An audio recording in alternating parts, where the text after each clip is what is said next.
Student आज का जो हमारा टॉपिक है वो है जेनेटिक कोड। अब देखो जेनेटिक कोड, अब आपको मैंने ट्रांसक्रिप्शन बता दिया, आपको मैंने ट्रांसलेशन बता दिया। अगर आपने ट्रांसक्रिप्शन और ट्रांसलेशन समझ लिया है तो उसके बाद आपको जेनेटिक कोड समझना भी कोई मुश्किल काम इतना नहीं है। तो देखो सबसे पहले तो जेनेटिक कोड की एक डेफिनेशन देख लेते हैं। जेनेटिक कोड होता है, एक कोडोन होता है, एक एंटी कोड होता है। इन सब में फर्क क्या होता है इसको भी अभी हम देखेंगे। ग्रुप ऑफ, अगर मैं जेनेटिक कोड को यहाँ पर डिफाइन करूं तो मैं इसको ऐसे कह देता हूं, ग्रुप ऑफ 3 न्यूक्लियोटाइड या 3 न्यूक्लियोटाइड की तरह 3 नाइट्रोजनस बेसिस कह लें, क्योंकि न्यूक्लियोटाइड को ज्यादातर हम जो डिस्टिंग्विश करते हैं वो उसकी नाइट्रोजनस बेसिस की बेस पे करते हैं। Group of 3 nitrogenous bases that specify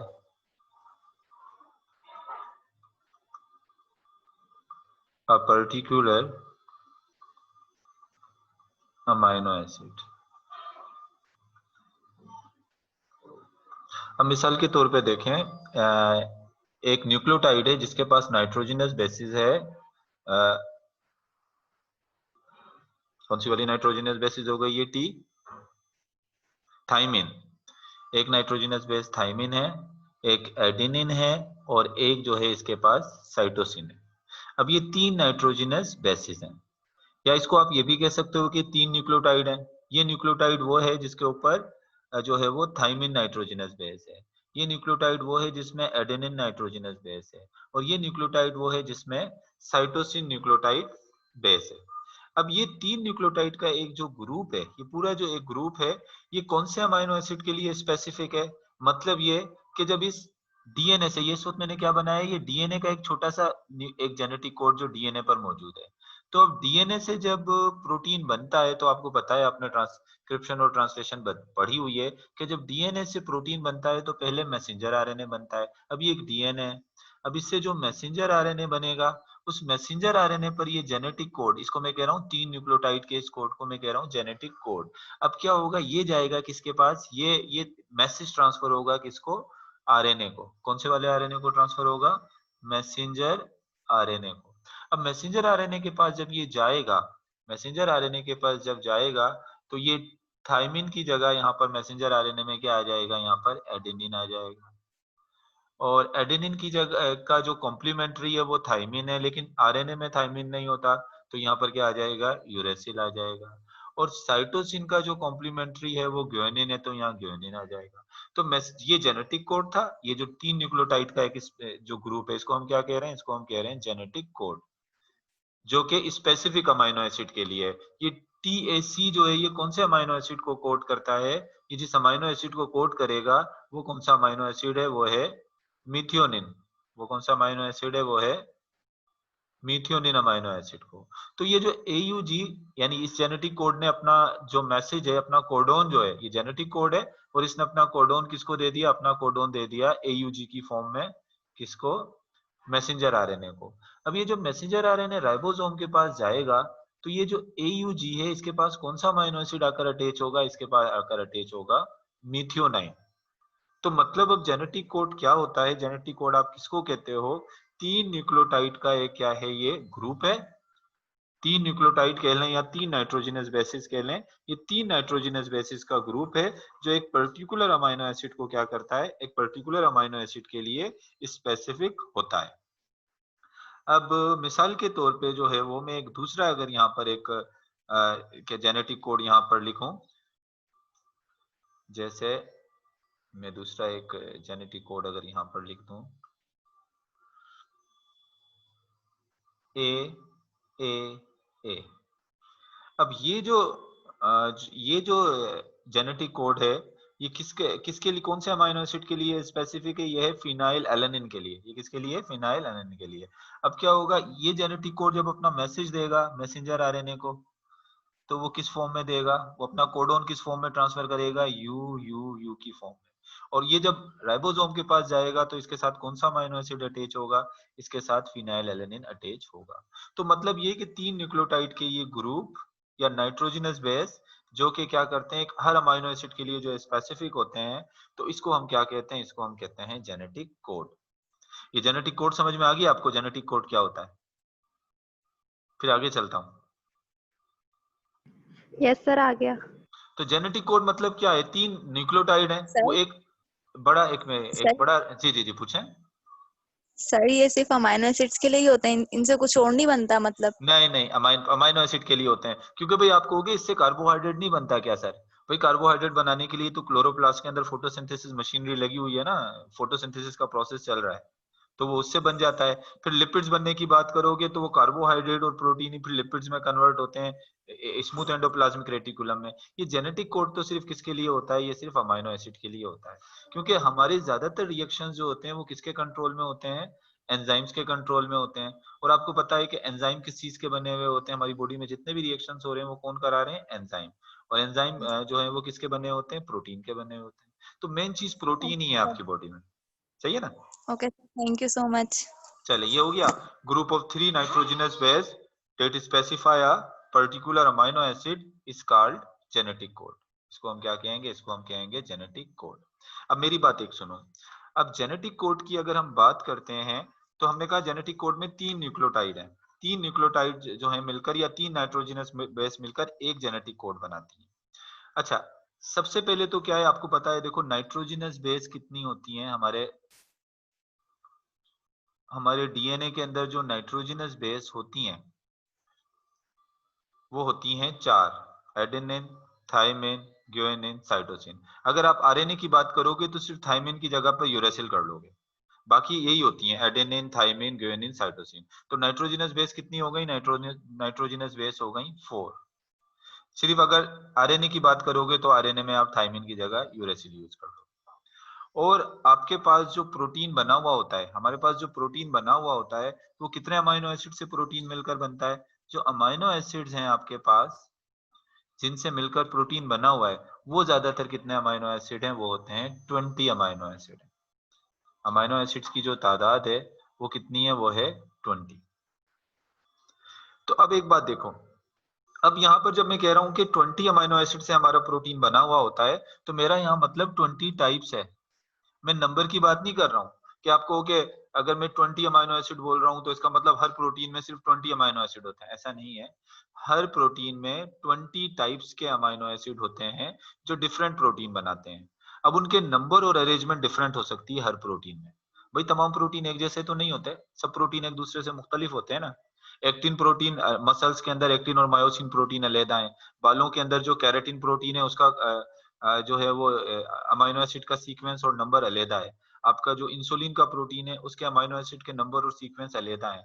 आपके पेप्सिन एंजाइम का जो प्रोटीन है उसमें अमाइनो एसिड के नंबर और सीक्वेंस क्या है? अलग है। लेकिन एक बात ये है कि ये अमाइनो एसिड जो है वो कितने जो है कितने कितने भी हमारे प्रोटीन है वो कितने अमाइनो एसिड के बने हुए होते हैं? वो बने होते हैं 20 अमाइनो एसिड के। अब शुरू शुरू में अभी तो हमें इस बात का पता है कि 3 नाइट्रोजनस बेस या 3 न्यूक्लियोटाइड मिलकर एक अमाइनो एसिड कोड करते हैं। मगर शुरू शुरू के अंदर साइंटिस्ट ने सोचा, पहले तो नहीं पता था कि 3 न्यूक्लियोटाइड होते हैं। पहले पहले ये बात कही गई, इफ, अगर मैं ऐसे कहूं, इफ वन बेस, बेस से मैं मतलब क्या है? ये nitrogenous base. If one base specifies a single amino acid,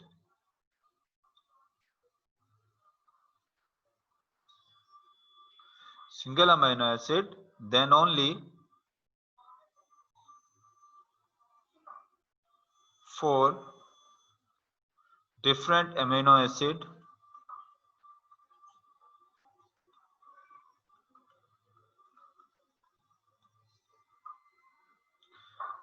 could be encoded।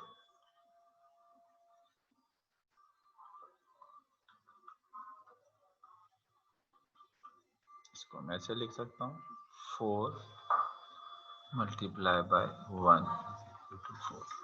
अब ये जो मैंने स्टेटमेंट लिखी है, ये पूरी जो स्टेटमेंट है, इसको आप इस तरह से समझो। मिसाल के तौर पे मैं आपको नंबर दे देता हूँ 1 2 3 4। ये मैंने आपको नंबर दे दिए 4, सही ना? 4 मैंने आपको नंबर दे दिए, 1 2 3 4।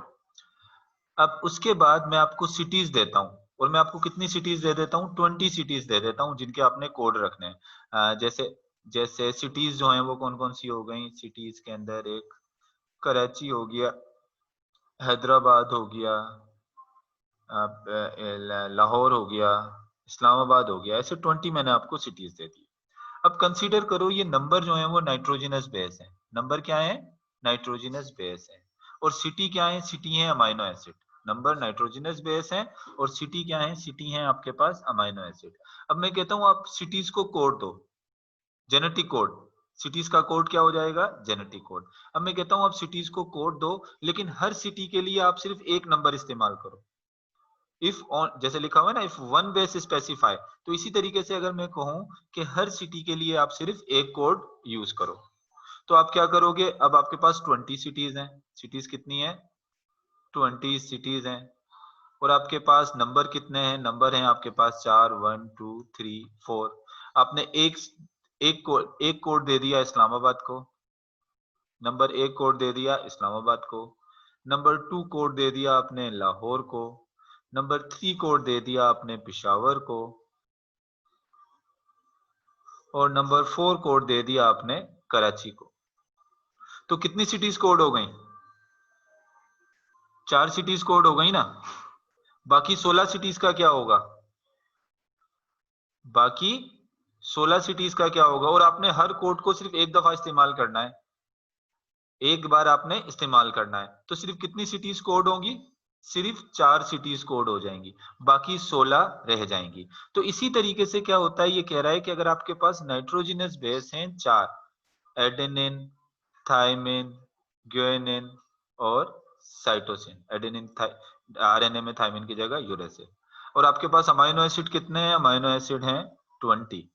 अगर हर अमाइनो एसिड हर नाइट्रोजनस बेस सिर्फ एक अमाइनो एसिड के लिए हो, मिसाल के तौर पे ये अमाइनो एसिड जो है वो मिथियोनिन हो गया, ये अमाइनो एसिड जो है वो सीरीन को कोड कर दिया, ये अमाइनो एसिड था फिनाइलएलेनिन का जो है वो कोड बन गया, और ये जो अमाइनो एसिड है ये लाइसिन का कोड बन गया।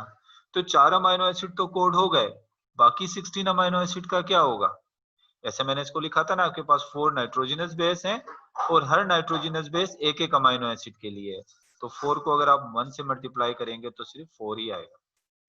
तो इसका मतलब ये तरीका तो सही नहीं है, इसको रिजेक्ट कर दिया गया। मतलब कहा गया कि if one base specifies a single amino acid then only 4 different amino acid could be encoded for, and protein contain only 4 amino acid, और प्रोटीन में सिर्फ कितना अमाइनो एसिड होंगे, 4 ही टाइप के अमाइनो एसिड होंगे, बाकी 16 अमाइनो एसिड का क्या होगा।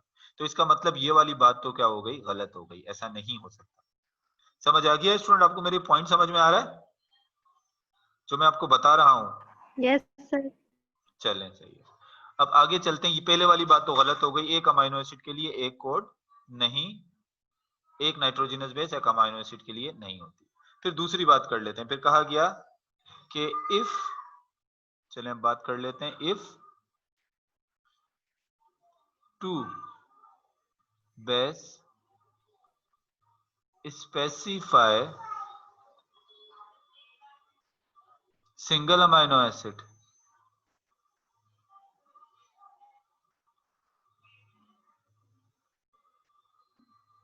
then 16 amino acid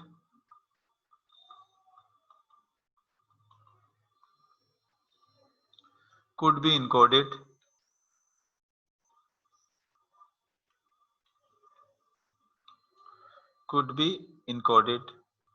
अब आप देख लो, अगर हम 2 बेस पेयर बना लें तो कहता है सिर्फ 16 अमाइनो एसिड कोड होंगे, 4 को आप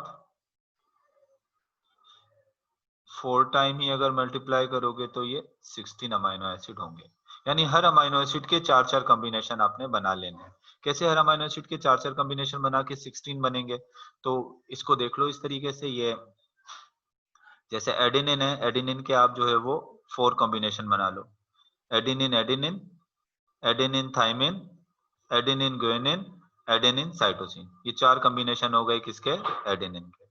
फिर इसी तरीके से आप 4 कॉम्बिनेशन बना लो किसके, साइटोसिन के, cytosine cytosine, cytosine adenine, cytosine thymine, और इसके अलावा जो है वो साइटोसिन ग्वानिन।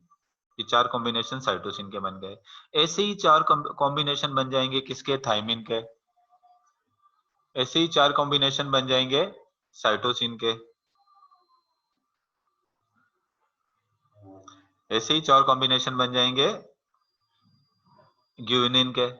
तो हो गए 16 कॉम्बिनेशन हो गए ना। ये एक अमाइनो एसिड के लिए, ये एक अमाइनो एसिड के लिए, दूसरे अमाइनो एसिड के लिए, तीसरे, ये चौथे, ये पांचवें। तो ऐसे टोटल जो आप ऐसे चलते जाओ तो ये 16 कॉम्बिनेशन, 6 जो है वो 16 जो है वो अमाइनो एसिड कोड होंगे। अगर आप एक नाइट्रोजनस बेस को जो है वो कितनी दफा लोगे, 4 दफा एक नाइट्रोजनस बेस के पेयर बनाओगे तो 16 जो है वो होंगे। और हर जेनेटिक कोड में कितने नाइट्रोजनस बेस होंगे, 2 होंगे, तो 16 हो गए। अभी प्रॉब्लम तो अभी भी सॉल्व नहीं हुआ।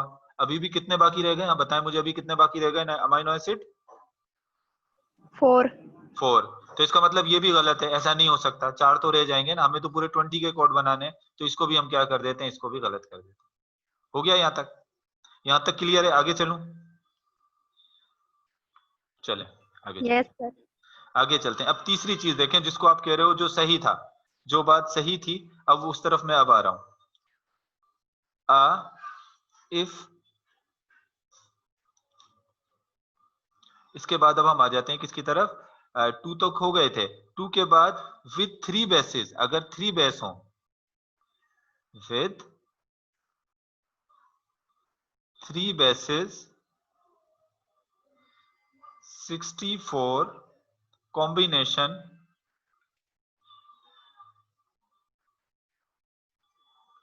are possible।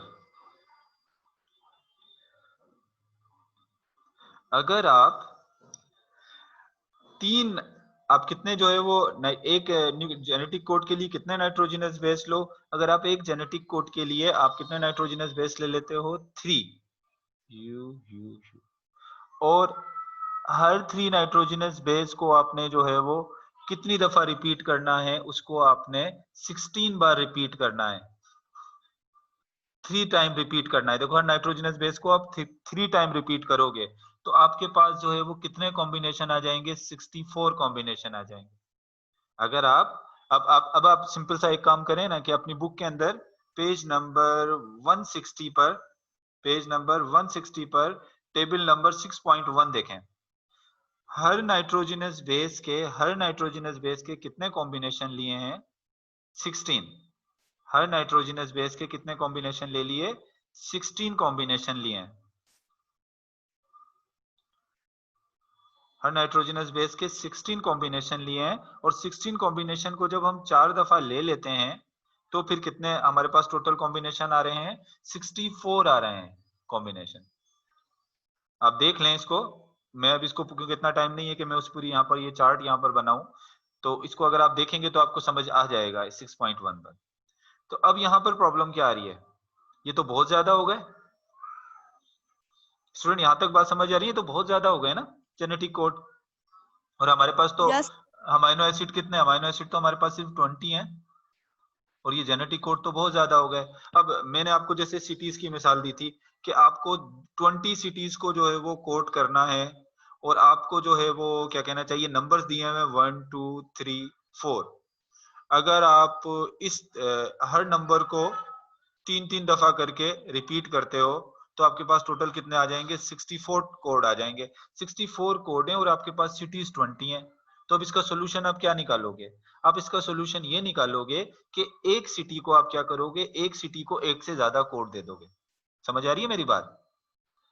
एक सिटी को आप क्या करोगे, एक से ज्यादा कोड दे दोगे, तो आपका ये कॉम्बिनेशन पूरा हो जाएगा। यानी 20 को देने और 64 है, तो कुछ सिटीज ऐसी हैं जिनको आप जो है वो क्या कहना चाहिए, 4 कोड एक ही सिटी के लिए यूज कर लोगे, कहीं कहीं 6 कोड भी आपको एक सिटी के लिए यूज करना पड़ेगा। कोई सिटी बहुत अहम है, कैपिटल है पाकिस्तान का, तो उसके लिए सिर्फ एक ही कोड यूज कर लो। तो इस तरह से आप 64 कॉम्बिनेशन क्या कर लोगे, कंप्लीट कर लोगे। समझ आई यहां तक बात? जब हम एक नाइट्रोजनस बेस यूज कर रहे थे एक अमाइनो एसिड के लिए तो हमारे पास सिर्फ 4 कोड बन रहे थे, जबकि अमाइनो एसिड कितने हैं, अमाइनो एसिड 20 हैं। जब हम 2 नाइट्रोजनस बेस यूज कर रहे थे किसके लिए, क्या कहते हैं अमाइनो एसिड के लिए जेनेटिक कोड सिर्फ 2 नाइट्रोजनस बेस का बना रहे थे, तो हमारे पास 16 जो है वो कोड बन रहे थे और 16 ही अमाइनो एसिड कोड हो रहे थे, बाकी 4 अमाइनो एसिड नहीं हो पा रहे थे। हमने 3-3 का लिया तो कितने अमाइनो एसिड को कोड कितने बन रहे थे? 64 और अमाइनो एसिड हमारे पास 20 है। अब यहाँ पर प्रॉब्लम डिफरेंट आ रही थी कि हमारे पास कोड ज्यादा हो गए और अमाइनो एसिड जो है वो क्या होते कम थे। तो हमने क्या काम किया, अब नॉर्मली जो है वो नेचर ने, हमने क्या नेचर के अंदर ये चीज मौजूद है, तो नेचर ने ये काम किया कि एक अमाइनो एसिड को एक से ज्यादा क्या दे दिए, एक से ज्यादा कोड दे दिए। एक अमाइनो एसिड को एक से ज्यादा कोड दे दिए और ये सारे कोड का कॉम्बिनेशन अगर आप देखें तो टेबल नंबर 6.1 पे 20 के 20 अमाइनो एसिड के कोड लिखे हुए हैं, कौन सा अमाइनो एसिड का कौन सा कोड होता है। समझ आई? यहाँ से बात आगे चलूं? Yes sir. जहां पर कोई प्रॉब्लम है तो उसी वक्त क्वेश्चन कर लेना, उसी वक्त। और क्वेश्चन करते वक्त कभी भी इसमें शर्म करने की जरूरत नहीं होती कि आप जब क्वेश्चन करते हो पता नहीं मैं गलत क्वेश्चन तो नहीं कर रहा हूँ, मैं कोई स्टूपिड सा क्वेश्चन तो नहीं कर रही हूँ। जैसा भी क्वेश्चन होता है कर दिया करो, सही, कोई मसला नहीं है उसमें, क्योंकि उससे क्वेश्चन से आप अपने आप को क्लियर करते हो।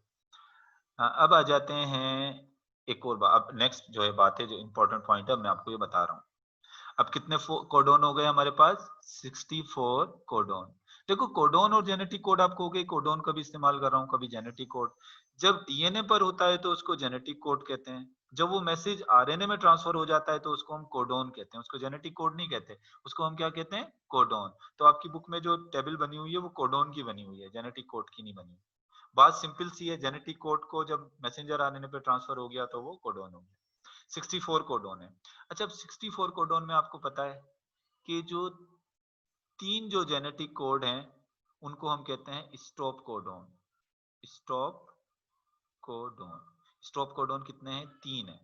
मतलब 3 कौन कौन से? U A A, U G A, U A G. ये 3 जो कोड हैं इनको हम कहते हैं स्टॉप कोडोन। इनको हम नॉनसेंस कोडोन भी कहते हैं, नॉनसेंस कोडोन भी कहते हैं। ये do not code any amino acid, do not code any amino acid. ये किसी अमाइनो एसिड को कोड नहीं करते। भाई हमारे पास ज्यादा कोड हो रहे थे ना, तो इसी तरह देख लें कुछ कोड्स को छोड़ दिया, वो किसी अमाइनो एसिड को कोड नहीं करते। तो इनको हम क्या कहते हैं? इनको हम कह रहे हैं स्टॉप कोडोन, या इनको हम क्या कह रहे हैं? नॉनसेंस कोडोन कह रहे हैं। याद रखना इंपॉर्टेंट चीज है, एमसीक्यूज के हवाले से भी इंपॉर्टेंट है, याद रखना है। ये 3 जो हैं, ये 3 जो अमाइनो, ये 3 जेनेटिक कोड हैं, U A A, U G A, U A G. बस पहले याद कर लो, एक याद कर लो, यू यू ए, उसके बाद तो आपने जी को आगे पीछे करना है, बाकी वही है। तो ये किसी जेनेटिक कोड, ये किसी किस्म का जो है वो किसी अमाइनो एसिड को कोड नहीं करते, तो इनको हम कहते हैं स्टॉप कोडोन, या इनको कह देते हैं नॉनसेंस कोडोन। उसके अलावा जो 61 है, अब 64 में से 3 तो इधर निकल गए, अब बाकी कितने रह गए? रह गए 61। 61 जो है वो कौन से वाले कोडोन है? वो है सेंस कोडोन, वो अमाइनो एसिड को कोड करते हैं। और उन 61 में भी एक जो कोडोन है जिसको हम कहते हैं AUG, AUG, इन 61 में से AUG जो है इसको हम क्या कहते हैं? इसको हम कहते हैं स्टार्ट कोडोन। इसको हम क्या कहते हैं? Start codon. और ये कौन से अमाइनो एसिड का कोड है? ये अमाइनो एसिड मिथियोनिन का कोड है। कौन से अमाइनो एसिड का कोड है? मिथियोनिन का कोड है। मैंने आपको ट्रांसक्रिप्शन और ट्रांसलेशन बताई है। जब भी कोई जीन स्टार्ट होगा, जब भी कोई प्रोटीन बनना स्टार्ट होगा, तो वो कहां से स्टार्ट होगा? वो स्टार्ट होगा इस AUG से। तो ये AGU क्या है? ये है स्टार्ट कोडोन। और ये कौन से अमाइनो एसिड को कोड करता है? मिथियोनिन को। अब मैं आपको एक और बात बताता हूँ कि जब कोई एक जीन होता है ना, जीन क्या है? बेसिकली जेनेटिक कोड का एक सीक्वेंस है जिसको हम क्या कह रहे हैं? जिसको हम जीन कह रहे हैं। अब आप इधर देखो, ये एक जीन है, किसी भी चीज, किसी भी हमारे कैरेक्टरिस्टिक का एक जीन है। अब ये जीन जो स्टार्ट होगा वो किससे स्टार्ट होगा? वो स्टार्ट होगा AUG से, क्योंकि ये कौन सा कोडोन है? ये है स्टार्ट कोडोन। और इसके बाद बीच में मुख्तलिफ किस्म के जेनेटिक कोड आएंगे, ये डिफरेंट होंगे, हर जीन के अंदर बीच वाले कोड क्या होंगे? डिफरेंट होंगे। और ये जो एंड होगा, एंड जो होगा वो कहां पर होगा? या तो UAA पर होगा, या UGA पर होगा, या UGA पर। तो ये जो एंड में जो आएंगे ये कौन से वाले कोडोन होंगे? इसको हम कहेंगे स्टॉप कोडोन। जो किसी अमाइनो एसिड को कोड नहीं करते। और ये कौन सा कोड होगा? ये होगा स्टार्ट कोडोन। तो अब ये बात हो गई कि स्टार्ट कोडोन ये होगा और स्टॉप कोडोन ये होंगे। बीच वाले जो जेनेटिक कोड होते हैं वो सब में क्या होते हैं? डिफरेंट होते हैं। तो 64 कोडोन में इंपॉर्टेंट चीज ये है, आपने स्टार्ट कोडोन, अब सारे के सारे जेनेटिक कोड याद ना करो, 64 है कहां तक याद करोगे, लेकिन कम से कम ये आपने याद रखने जेनेटिक कोड स्टार्ट कोडोन और स्टॉप कोडोन के जो जेनेटिक कोड है इनका जो कॉम्बिनेशन है आपने याद रखना। आगे चलें, यहां तक क्लियर हो गया? Yes sir. No sir. हाँ पूछो पूछो, जो कोई प्रॉब्लम है जहां पर यहाँ वो चीज पूछो, जो चीज क्लियर नहीं हो रही है वो पूछें। पूछें, एक बार फिर रिपीट कर दूं, लेकिन रिपीट करने का देखो इस वजह से नहीं, कोई ये तो मैं आपको वीडियो शेयर कर लूंगा ना, रिपीट में तो आप फिर दोबारा पूछ लेना, वहां पर देख लेना, लेकिन ये क्वेश्चन पूछें, जो चीज समझ में नहीं आई वो चीज पूछें। पूछो भाई, जिसको क्लियर नहीं हुआ वो पूछे ना, क्योंकि टाइम भी अभी क्लास का खत्म होने वाला है और मुझे अभी आपको कैरेक्टरिस्टिक ऑफ जेनेटिक कोड अभी बताने हैं आगे। जैसे आपकी बुक में इस वक्त लिखा हुआ है जेनेटिक कोड, मैं उस तरह से आपको नहीं पढ़ाया है कि अगर मैं उस तरह पढ़ा रहा हूं तो अभी आपको समझ नहीं आता है ये। अब मैं वो बुक वाला चीज बाद में बताऊंगा, पहले आप इसको जर्नली समझ लो। ये मैंने फेडरल और हैदराबाद बोर्ड बुक की दोनों बुक को कंबाइन करके ये जेनेटिक कोड का लेक्चर जो है वो आपको दे रहा हूँ। क्वेश्चन तो करो ना, कौन कह रहा था समझ में नहीं आया? अब बताओ, इस स्टूडेंट का नाम बताओ जो कह रही थी समझ में नहीं आया। क्वेश्चन करो। नूर आप कह रहे थे? मुस्कान आप कह रही थी? नहीं, मुस्कान की तो आवाज में पहचानता हूँ, मुस्कान नहीं कह रही थी। ये कौन कह रहा था?